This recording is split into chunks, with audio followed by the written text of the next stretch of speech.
মৰমৰ ছাত্ৰ ছাত্ৰীসকল, আজি আমি দশম শ্ৰেণীৰ বিজ্ঞান পাঠ্যপুথিৰ অধ্যায় 10 পোহৰ প্ৰতিফলন আৰু প্ৰতিসৰণ এই অধ্যায়টোৰ যিবোৰ পাঠৰ ভিতৰত প্ৰশ্ন আছে সেই প্ৰশ্নৰ উত্তৰসমূহ কৰিম। এইটো আমি প্ৰশ্নাৱলী 1 বুলি ধৰি লৈছো। 1 নম্বৰ প্ৰশ্নটো চোৱা, অৱতল দাপনৰ মুখ্য ফকাছৰ সংজ্ঞা দিয়া। এনসাৰ লিখিবা, অৱতল দাপনৰ মুখ্য অক্ষৰ সমান্তৰালকৈ আপতিত ৰশ্মিবোৰ প্ৰতিফলনৰ পিছত মুখ্য অক্ষৰ যিটো বিন্দুত কটাকটি কৰে সেই বিন্দুটোকে অৱতল দাপনৰ মুখ্য ফকাছ বোলে। এইখন যদি আমি এখন অৱতল দাপন বুলি ধৰি লওঁ, এইখন কি মুখ্য অক্ষৰ, এইটো ফকাছ, এইটো সি। আমি জানো মুখ্য অক্ষৰ সমান্তৰালকৈ অহা ৰশ্মিবোৰ কি হয় ফকাছৰ মাজেৰে যায়, পাৰ হৈ যায়, আৰু ফকাছৰ মাজেৰে অহা ৰশ্মিবোৰ মুখ্য অক্ষৰ সমান্তৰাল হৈ ওলাই যায়। গতিকে যিটো বিন্দুত কটাকটি কৰিছে সেইটোৱে আমাৰ কি হ'ব অৱতল দাপনৰ মুখ্য ফকাছ।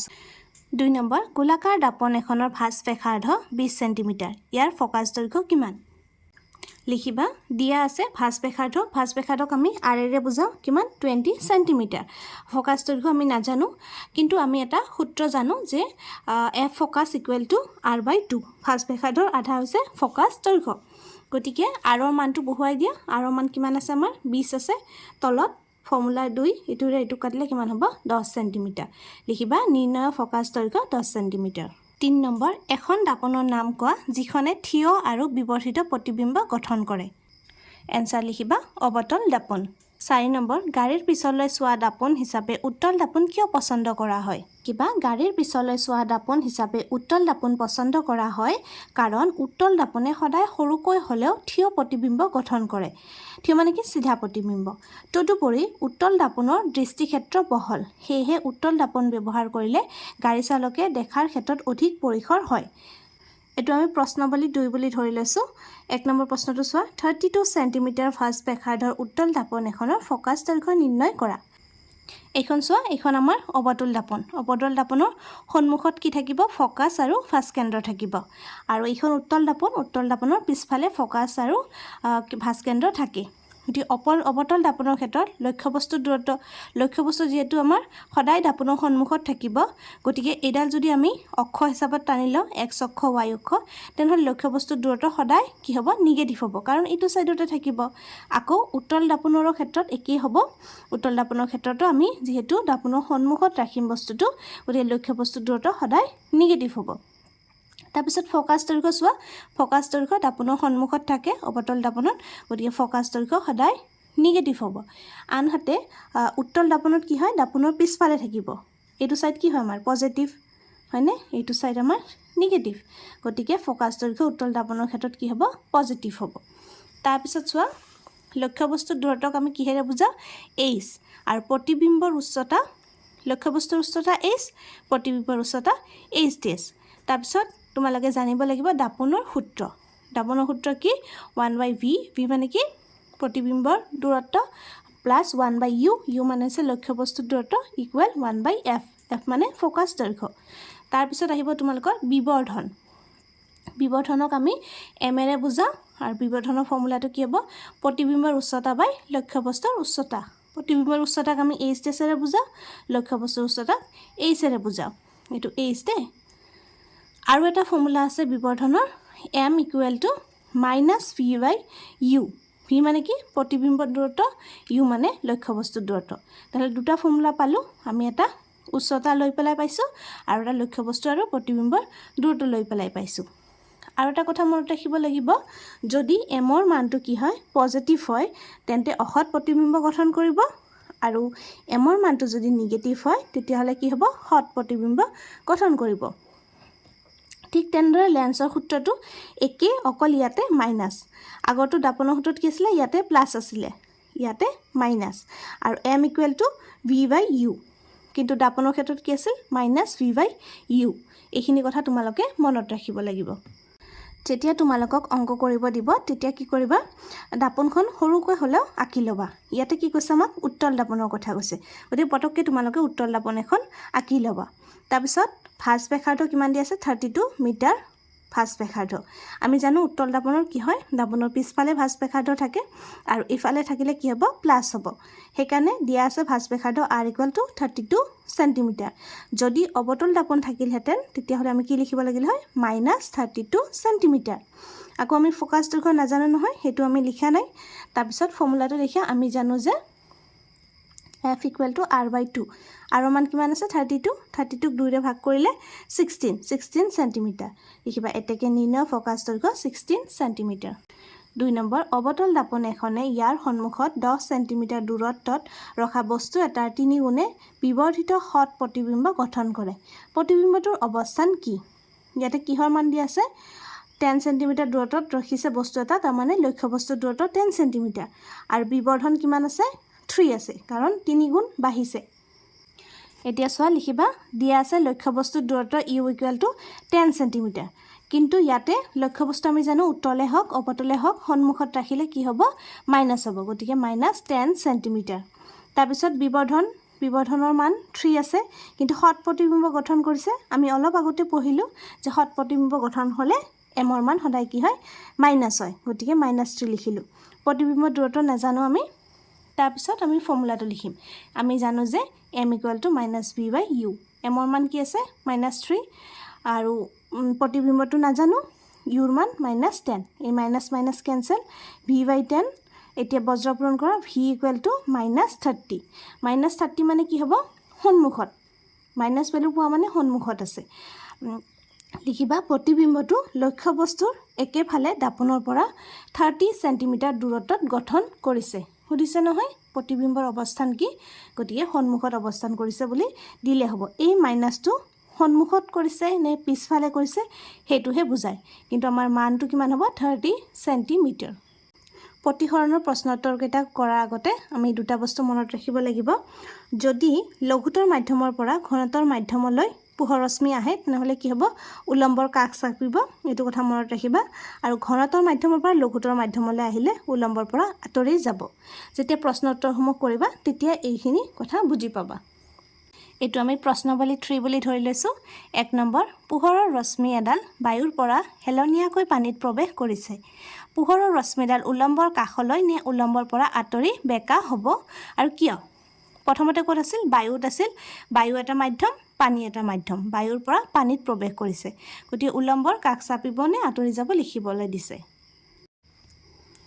এনচাৰ লিখিবা পোহৰ ৰশ্মিডাল উলম্বৰ কাষলৈ বেকা হ'ব কাৰণ পোহৰ ৰশ্মি লঘুতৰ মাধ্যমৰ পৰা ঘনতৰ মাধ্যমত প্ৰৱেশ কৰিছে।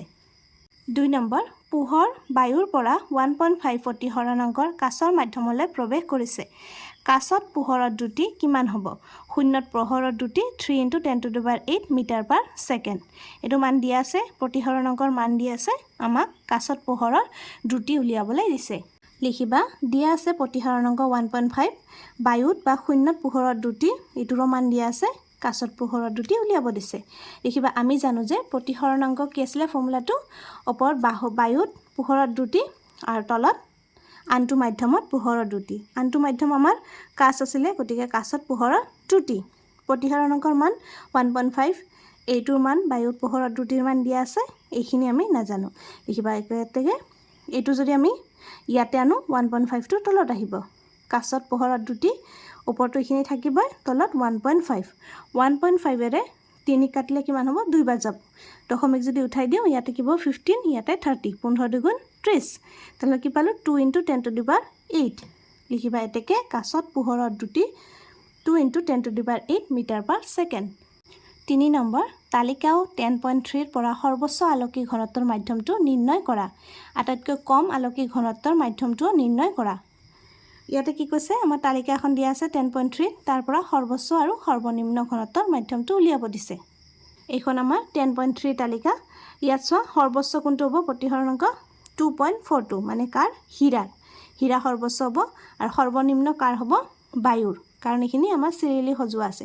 আটাইতকৈ কম কাৰ বায়ুৰ, গতিকে বায়ু হ'ব সৰ্বনিম্ন। লিখিবা সৰ্বোচ্চ আলোকিক ঘনত্বৰ মাধ্যমটো হীৰা আৰু কি কৈছিল আটাইতকৈ কম আলোকিক ঘনত্বৰ মাধ্যমটো হ'ল বায়ু। 4 নম্বৰ তোমাক কেৰাচিন, টাৰ্পেণ্টাইন আৰু পানী দিয়া হৈছে, এই মাধ্যমকেইটাৰ কোনটোত পোহৰৰ দ্ৰুতি সৰ্বোচ্চ? তালিকা 10.3 দিয়া তথ্য ব্যৱহাৰ কৰিবা। আকৌ আমি 10.3 তালিকাখন চাব লাগিব, তাৰে পৰা কেৰাচিন, টাৰ্পেণ্টাইন আৰু পানী এই তিনিটা চাব। কি কৈছিল পানীৰ 1.33 প্ৰতিসৰণাংক মাধ্যম, কেৰাচিন 1.44 আৰু টাৰ্পেণ্টাইন তেল 1.47। এইকেইটাৰ ভিতৰত পোহৰৰ দ্ৰুতি সৰ্বোচ্চ হ'ব। মাধ্য প্ৰতিসৰণকৰ মাধ্য যোনটোত কম হ'ব সেইটোতে পোহৰত দ্ৰুতি সৰ্বোচ্চ হ'ব গতিকে পানীত আমাৰ সৰ্বোচ্চ হ'ব বা এই মাধ্যমকেইটাৰ ভিতৰত পানীত পোহৰত দ্ৰুতি সৰ্বোচ্চ হীৰাৰ প্ৰতিসৰণক 2.42 এই উক্তিটোৰ অৰ্থ কি এই প্ৰশ্নটো পৰীক্ষাৰ বাবে খুবেই দৰকাৰী এটো আহিয়ে থাকে লিখিবা হীৰাৰ প্ৰতিসৰণক 2.42 এই উক্তিটোৰ অৰ্থ হ'ল বায়ুত পোহৰত দ্ৰুতি আৰু হীৰাত পোহৰত দ্ৰুতিৰ অনুপাত 2.42 এতিয়া হা প্ৰশ্নাৱলী 4 লৈ 1 নম্বৰ প্ৰশ্ন লেন্স এখনৰ 1 ডায়োপ্টাৰ ক্ষমতাৰ সংজ্ঞা দিয়া লেন্সৰ ক্ষমতাক আমি p ৰে বুজাও p ৰ মান কিমান 1/f এতিয়া চোৱা ক্ষমতাৰ একক হৈছে ডায়োপ্টাৰ গতিকে 1 ডায়োপ্টাৰ ক্ষমতা আমি কেতিয়া পাম যেতিয়া f ৰ মানটো কিমান হ'ব f = 1 হ'ব আৰু ফোকাস দৈৰ্ঘ্য সদায় আমি মিটাৰেৰে বুজাও গতিকে f ৰ মান যদি 1 মিটাৰ হয় তেনেহলে 1 1 কেনসেল হৈ কি হ'ব 1 ডায়োপ্টাৰ থাকিব লিখিবা 1 মিটাৰ ফোকাস দৈৰ্ঘ্যৰ লেন্স এখনৰ ক্ষমতাকে 1 ডায়োপ্টাৰ ক্ষমতা বলা হয় 2 নম্বৰ উত্তল লেন্স এখনে বেজি এটাৰ হট আৰু উলটা প্ৰতিবিম্ব তাৰ পৰা 50 সেন্টিমিটাৰ দূৰত্বত গঠন কৰে যদি প্ৰতিবিম্বৰ আকাৰ লক্ষ্যবস্তুৰ আকাৰৰ সমান হয় তেন্তে লক্ষ্যবস্তুটো উত্তল লেন্সৰ সন্মুখত ক'ত ৰখা হৈছে নিৰ্ণয় কৰা ইয়াতে কি মান দিয়া আছে আমাৰ প্ৰতিবিম্বৰ দূৰত্ব দিয়া আছে প্ৰতিবিম্বৰ দূৰত্ব কিমান 50 সেন্টিমিটাৰ আৰু এটা কথা কৈছে প্ৰতিবিম্বৰ আকাৰ আৰু লক্ষ্যবস্তুৰ আকাৰ সমান তাৰ মানে h = h dash আৰু লেন্সখন কি বুলি কৈছে উত্তল লেন্স প্ৰতিবিম্বটো কি হট গতিকে এইখিনি কথাৰ পৰা আমি ডাটাখিনি লিখিব লাগিব দিয়া আছে প্ৰতিবিম্বৰ দূৰত্ব v = 50 সেন্টিমিটাৰ প্ৰতিবিম্বৰ আকাৰ h dash = h লক্ষ্যবস্তুৰ আকাৰ তাৰ পিছত লক্ষ্যবস্তুৰ দূৰত্ব u আমি নাজানো কিন্তু আমি এটা ফৰ্মুলা জানো কি যে m = h dash by h হয়নে কিন্তু আমি ইয়াতে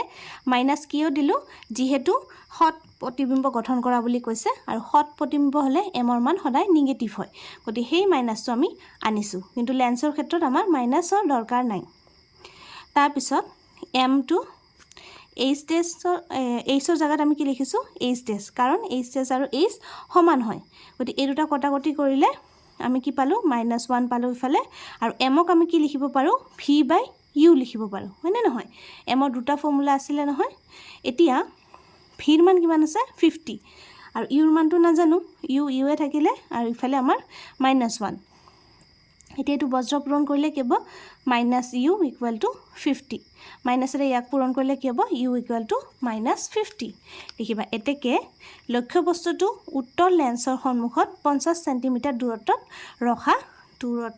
ৰখা হৈছে মাইনাসটোৱে কি বুজাইছে যে সন্মুখত নে পিছফালে মাইনাস মানে সন্মুখ গতিকে আমি সেই মাইনাসটো ইয়াতে লিখিব নালাগে কিন্তু মাইনাসটোৱে আমাক সন্মুখত ৰখাৰ কথা বুজাইছে 3 নম্বৰ 2 মিটাৰ ফোকাস দৈৰ্ঘ্যৰ অবতল লেন্স এখনৰ ক্ষমতা নিৰ্ণয় কৰা দেখোৱা ফোকাস দৈৰ্ঘ্যৰ মান মিটাৰত আছে গতিকে কোনো অসুবিধা নাই মিটাৰত নাথাকিলেহে আমি মিটাৰলৈ আনিব লাগিলেহেঁতেন লিখা দিয়া আছে ফোকাস দৈৰ্ঘ্য f = 2 মিটাৰ কিন্তু অবতল লেন্সৰ ফোকাস দৈৰ্ঘ্য ক'ত থাকে সন্মুখত থাকে সেইকাৰণে আমি মাইনাস দিছো তাৰ পিছত ক্ষমতা নাজানো কিন্তু আমি ফৰ্মুলাটো জানো p = 1/f f ৰ মান কি -2 এইটোক ভাগ কৰিলে কিমান পাম 0.5 এতেকে ক্ষমতা p = কিমান -0.5 ডায়োপ্টাৰ আজিৰ ভিডিওটি ইয়াতে সামৰিছো আমি পাঠৰ ভিতৰত থকা প্ৰশ্নাৱলীৰ আটাইকেইটা প্ৰশ্নৰ উত্তৰে কৰিলো আশা কৰিছো তোমালোক বুজি পাইছা ধন্যবাদ